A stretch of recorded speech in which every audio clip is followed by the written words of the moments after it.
रिया को अपने नए हॉस्टल में शिफ्ट हुए अभी 1 महीना ही हुआ था। उसे नए शहर में एडजस्ट होने में काफी दिक्कत आ रही थी।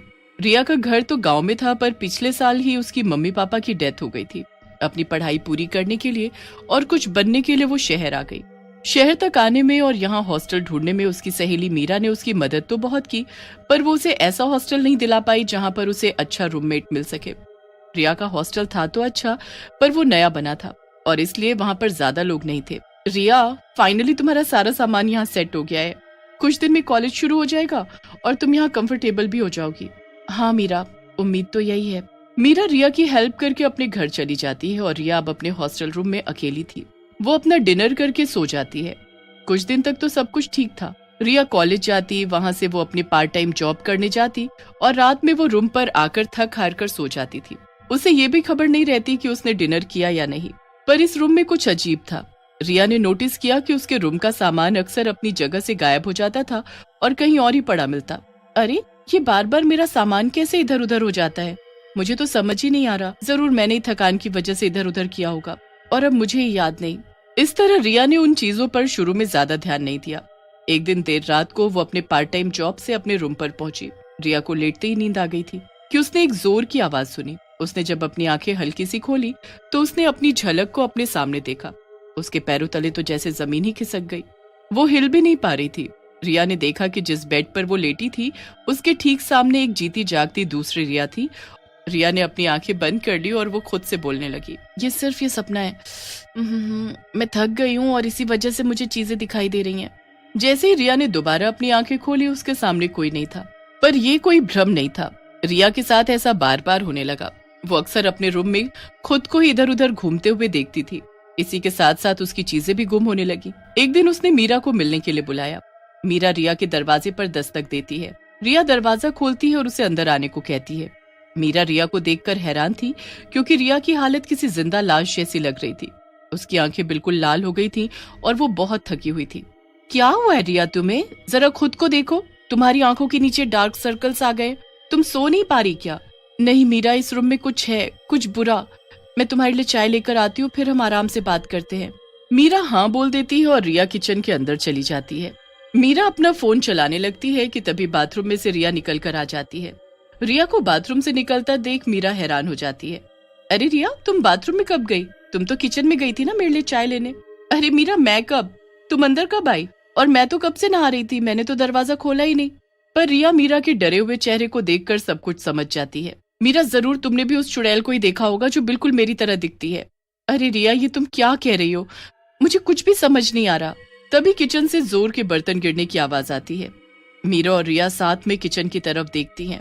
वो दोनों किचन की ओर बढ़ती हैं और वहां जाकर देखती हैं तो उन्हें कोई नहीं दिखता, बस चाय का बर्तन जमीन पर गिरा हुआ था।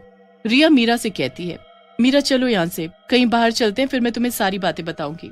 रिया मीरा को लेकर पास के रेस्टोरेंट में जाती है। वहां पर रिया मीरा को बताती है, मीरा 1 महीने हो गए हैं और मेरे साथ इस तरह की अजीब अजीब चीजें हो रही हैं। मैं मेरी ही तरह दिखने वाली एक चुड़ैल को बार बार अपने कमरे में देखती हूँ। कभी वो किचन में, तो कभी बाथरूम में, तो कभी रात में सोते वक्त मेरे बगल में मेरे बेड पर दिखाई देती है, मानो वो मेरे साथ उस रूम में रह रही हो, मेरी रूममेट की तरह। अरे रिया, तो अब तुम क्या करोगी? मुझे तो कुछ भी समझ में नहीं आ रहा है मीरा, तुम ही कुछ रास्ता बताओ। मीरा रिया से कहती है कि वो कुछ दिन के लिए रिया के साथ उसके रूम में शिफ्ट हो जाएगी और उतने दिन में मीरा रिया के लिए नया कमरा ढूंढ लेगी। पर रिया की हमशक्ल रूममेट ऐसा होने नहीं देना चाहती थी। जब रिया और मीरा उसके रूम में साथ साथ रहने लगी तो उस चुड़ैल को मीरा से परेशानी होने लगी। एक दिन जब रिया कॉलेज गई थी तब चुड़ैल मीरा के सामने आ जाती है और उसका गला दबाने लगती है। तभी रिया घर आ जाती है। रिया, रिया मुझे बचाओ, ये चुड़ैल मुझे मार देगी, बचाओ बचाओ। अरे मीरा को छोड़ो, भला कौन हो तुम और क्यों हमारे पीछे पड़ी हो? मुझे ये लड़की इस रूम में नहीं चाहिए। इस रूम में सिर्फ मैं और तुम रहेंगे, वो भी साथ साथ। अच्छा ठीक है, तुम इसे पहले छोड़ दो प्लीज, और ये यहाँ से चली जाएगी, ठीक है? चुड़ैल मीरा को छोड़ देती है। पर भला तुम हो कौन और तुम मेरे जैसी क्यों दिखती हो और तुम्हें मेरे साथ इस रूम में क्यों रहना है? ये मेरा रूम है, ये पूरा हॉस्टल मेरा है और मैं 20 सालों से तुम्हारे आने का इंतजार कर रही थी। हाँ, क्या मतलब? तुम मुझे जानती हो? हाँ रिया, मैं तुम्हें यहाँ से कहीं भी नहीं जाने दूंगी। तुम्हें जिंदगी भर मेरे साथ ही रहना होगा, वो भी इसी रूम में, मेरी रूम पार्टनर की तरह। पर क्यों? भला क्यों? मुझे तो कुछ भी समझ नहीं आ रहा। ये हॉस्टल बिल्कुल नया है और यहाँ पर अभी बहुत कम लोग हैं, पर इस हॉस्टल से पहले यहाँ एक दूसरा हॉस्टल हुआ करता था और मैं जब जिंदा थी तब इसी रूम में रहती थी। मेरी शक्ल हूबहू तुम्हारी तरह थी, पर हॉस्टल की सभी लड़कियां मुझसे दूर रहती थी और कोई भी मेरा रूममेट नहीं बनना चाहता था, वो भी सिर्फ इसलिए क्योंकि मैं गरीब थी और मेरे पास पहनने के लिए अच्छे कपड़े नहीं थे। फिर डिप्रेशन में आकर एक दिन मैंने इसी रूम में सुसाइड कर लिया और तब से मेरी आत्मा यहीं भटक रही है, इसी रूम में। जब मैंने तुम्हें यहाँ देखा तो मैं भी हैरान थी, क्योंकि तुम बिल्कुल मेरी तरह दिखती हो, और मैंने फैसला कर लिया कि मैं तुम्हें जाने नहीं दूंगी। क्या इसका मतलब तुम मुझे नुकसान नहीं पहुंचाना चाहती? नहीं, मैं बस तुम्हारी रूम पार्टनर की तरह रहना चाहती हूँ। तुम मुझे यहाँ अपने साथ रहने दो। रिया चुड़ैल को अपने साथ रहने के लिए हाँ कर देती है, पर असल में चुड़ैल सिर्फ रिया के साथ रहना नहीं चाहती थी। रिया के कमरे में रहने की इजाजत मिलने के बाद चुड़ैल और ज्यादा ताकतवर हो गई थी और वो रिया के शरीर को वश में करना चाहती थी। शुरू में कुछ दिन तो सब ठीक रहता है, पर फिर चुड़ैल रिया को डराने लगती है। रिया को चुड़ैल बार बार रूम में दिखाई देती थी, कभी पंखे पर लटके हुए तो कभी जमीन पर अजीबोगरीब हालत में दिखती थी। एक दिन तो जब रिया आधी रात में सोकर उठी तो चुड़ैल उसके ठीक ऊपर हवा में थी। रिया जोर जोर से चिल्लाने लगती है, पर हॉस्टल में उसकी आवाज कोई नहीं सुनता। कोई बचाओ, कोई बचाओ! भला तुम क्या कर रही हो? तुमने तो वादा किया था ना कि तुम मुझे नुकसान नहीं पहुंचाओगी। अरे रिया, तू तो बड़ी मासूम निकली। तुझे क्या लगता है कि मैं सिर्फ तेरे रूम में तेरी पार्टनर बनकर रहना चाहती थी? बिल्कुल नहीं, मुझे तेरा शरीर चाहिए था, और एक बार मुझे तेरा शरीर मिल गया तो मैं तेरी जिंदगी जीऊंगी। हमारी तो शक्ल भी एक जैसी है। और इतना बोलकर चुड़ैल रिया के शरीर के अंदर घुस जाती है। अगले दिन मीरा रिया से मिलने आती है। अरे मीरा, मैं हमारे लिए कुछ अच्छा बनाती हूँ, फिर हम शॉपिंग पर चलेंगे। आज हम लोग खूब एंजॉय करेंगे। रिया की आंखें एकदम लाल थीं और वो अजीब हरकतें कर रही थी। मीरा को रिया पर शक होता है, क्योंकि उसने रिया को इतना खुश पहले कभी नहीं देखा था। रिया, आज तुम कॉलेज क्यों नहीं गई? अरे मीरा, भला कोई रोज रोज कॉलेज जाता है? आज मैंने कॉलेज बंक किया है ताकि हम एंजॉय कर सके। मीरा ये सब सुनकर सब समझ जाती है कि उसके सामने रिया तो बिल्कुल भी नहीं है, बल्कि कोई और ही है। उसे रिया से डर लगने लगता है। वो रिया, मुझे एक जरूरी काम याद आ गया है, मैं वो करके वापस आती हूँ, फिर हम चलेंगे शॉपिंग पर। चुड़ैल को ये सुनकर मीरा पर गुस्सा आ जाता है और वो अपनी लाल लाल आंखों से मीरा की तरफ देखती है। रिया, तुम मुझे ऐसे क्यों देख रही हो? भला तुम मुझे डरा रही हो? रिया डरावनी आवाज में मीरा से कहती है, आज मैं तुझे कहीं नहीं जाने दूंगी। आज तुझे मेरे साथ घूमने जाना पड़ेगा, और मैं तेरी दोस्त रिया नहीं हूँ। मैंने इसका शरीर ले लिया है, पर तू चिंता मत कर, आज से मैं तेरी नई दोस्त। हम खूब एंजॉय करेंगे। ये तुम ठीक नहीं कर रही। चुपचाप रिया को जाने दो, वरना अच्छा नहीं होगा। वरना क्या करेगी तू?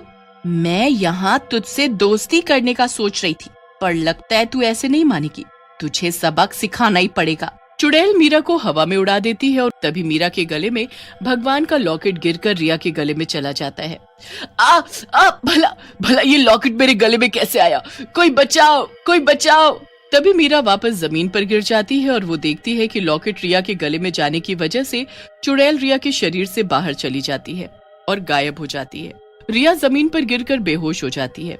मीरा रिया को हॉस्पिटल ले जाती है। मीरा, मैं यहाँ कैसे आई? तुम चिंता मत करो रिया, वो चुड़ैल अब जा चुकी है। अब हम तुम्हारा हॉस्टल भी चेंज करवा देंगे और सब ठीक हो जाएगा। समीर नाम का एक आदमी था। उसने परिधि नाम की एक लड़की से शादी की थी। उन दोनों की एक बेटी भी थी जिसका नाम था लिली। परिधि एक छोटे से गांव में पली बढ़ी थी और हमेशा से वहीं रहती थी। एक बार समीर उसके गांव में किसी काम से आया तो उसकी मुलाकात परिधि से हुई। वहीं पर समीर ने परिधि से शादी कर ली। उनकी शादी के कुछ ही महीनों बाद उनकी बेटी लिली पैदा हुई थी। लिली जब पैदा हुई तो समीर और परिधि के मन में अपना घर होने और लिली का एक अच्छा भविष्य बनाने के लिए समीर और परिधि उसे शहर ले जाना चाहते थे। इसलिए समीर अक्सर काम के सिलसिले में कई महीनों के लिए शहर चला जाता था। समीर ने परिधि को बताया कि देखो परिधि, सिर्फ कुछ समय की बात है। मेरे पिता के नाम एक बहुत बड़ी प्रॉपर्टी है शहर में, पर दिक्कत ये है कि उस पर कुछ रिश्तेदारों ने कब्जा कर रखा है। जैसे ही वो मेरे नाम हो जाती है, मैं तुम्हें और लिली को लेकर उस बड़े से घर में चलूंगा। सच में? क्या वो सिर्फ हमारा ही घर होगा? अरे हाँ मेरी जान, बिल्कुल। बस मुझे ये घर अपने नाम पे जल्दी से जल्दी करने के लिए कुछ पैसों की जरूरत होगी। और उसमें क्या, ये घर हमारा है तो इसको बनाने के लिए क्या मैं पैसे नहीं मिला सकती? धीरे धीरे लिली भी 10 साल की हो जाती है और आखिरकार समीर को भी शहर की वो प्रॉपर्टी मिल जाती है। वो अपनी एक नई शुरुआत करने के लिए शहर में अपने खुद के घर में शिफ्ट हो जाते हैं। लिली, परिधि, कैसा लगा तुम्हें ये अपना नया घर? है ना एकदम बड़ा और बिल्कुल महलों जैसा, कमाल का। हाँ पापा, बहुत अच्छा है। मैं अभी अपना रूम देख कर आती हूँ। लिली दौड़कर अपना कमरा देखने जाती है। वाकई ये घर बहुत बड़ा और सुंदर है। वो तो होना ही था, ये मेरा खानदानी घर जो ठहरा। लिली जब अपने कमरे में जाती है तो वो देखती है कि वहाँ पर एक लड़की की तस्वीर टंगी हुई थी और वो लिली के ही बराबर थी। लिली उस तस्वीर को बड़े ध्यान से देखती है कि तभी उसे उसकी मम्मी डिनर करने के लिए नीचे बुला लेती है। डिनर करते वक्त, मम्मी, मेरे कमरे में वो किस लड़की की तस्वीर टंगी है? तस्वीर? कैसी तस्वीर? एक लड़की की, वो मेरे बराबर है और वो बहुत सुंदर है। वो तस्वीर मेरे कमरे में है मम्मी। ये सुनकर समीर थोड़ा परेशान हो जाता है। वो खाना बिना खाए ही उठकर लिली के कमरे में चला जाता है और उस तस्वीर को निकालकर स्टोर रूम में रख देता है। समीर को ऐसा करता देख परिधि को हैरानी होती है। देखो, अब कोई भी स्टोर रूम में नहीं जाएगा। मैंने वहाँ ताला लगा दिया है। वो किस लड़की की तस्वीर है समीर?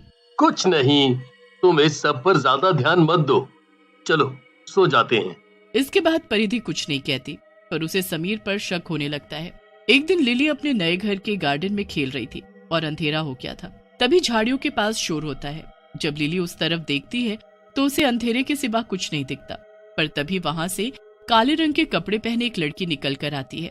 वो लिली को देखकर मुस्कुराती है। ये वही तस्वीर वाली लड़की थी। उसकी हंसी अजीब सी थी, कुछ डरावना था उसकी हंसी में। अरे, तुम तो वही हो ना जिसकी तस्वीर मेरे कमरे में लगी थी? क्या तुम यहीं कहीं रहती हो आसपास? पर तुम हमारे गार्डन में क्या कर रही हो? पर वो लड़की एकदम शांत थी और लिली को घूरे जा रही थी। तभी वो लिली के कान में कुछ कहती है।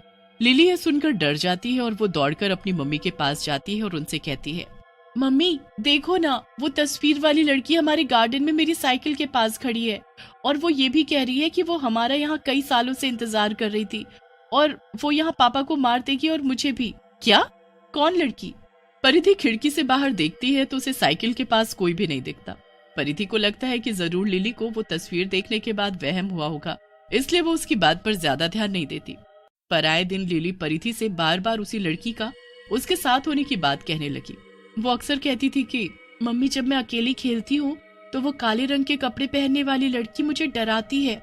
लिली, मैंने तुमसे कितनी बार कहा है कि कोई लड़की नहीं है, और फिर तुम्हारी ये लड़की मुझे क्यों नहीं दिखती? देखो, अब तुम ये सब कहानी बनाना छोड़ दो प्लीज। मम्मी, वो लड़की अंधेरे में से निकल कर आती है और फिर वो अंधेरे में छुप जाती है और मैंने उसे स्टोर रूम से उसकी तस्वीर में से भी निकलते हुए देखा है। परिधि को लिली की बात सुनकर एक अजीब सा डर लगता है, लेकिन वो उस टाइम कुछ नहीं बोलती है। एक दिन लिली रात में सो रही थी कि अचानक से वो नींद में जोर जोर से चिल्लाने लगती है। समीर और परिधि दौड़कर उसके कमरे में जाते हैं। क्या हुआ बेटा? उठो, तुम जरूर कोई बुरा सपना देख रही हो। होश में आओ बेटा, देखो मैं और मम्मी यही हैं, तुम्हारे पास। पर लिली नींद में चिल्लाती ही जा रही थी। समीर और परिधि बार बार उसे जगाने की कोशिश करते हैं पर वो नहीं जगती और सिर्फ जोर जोर से चिल्लाती है।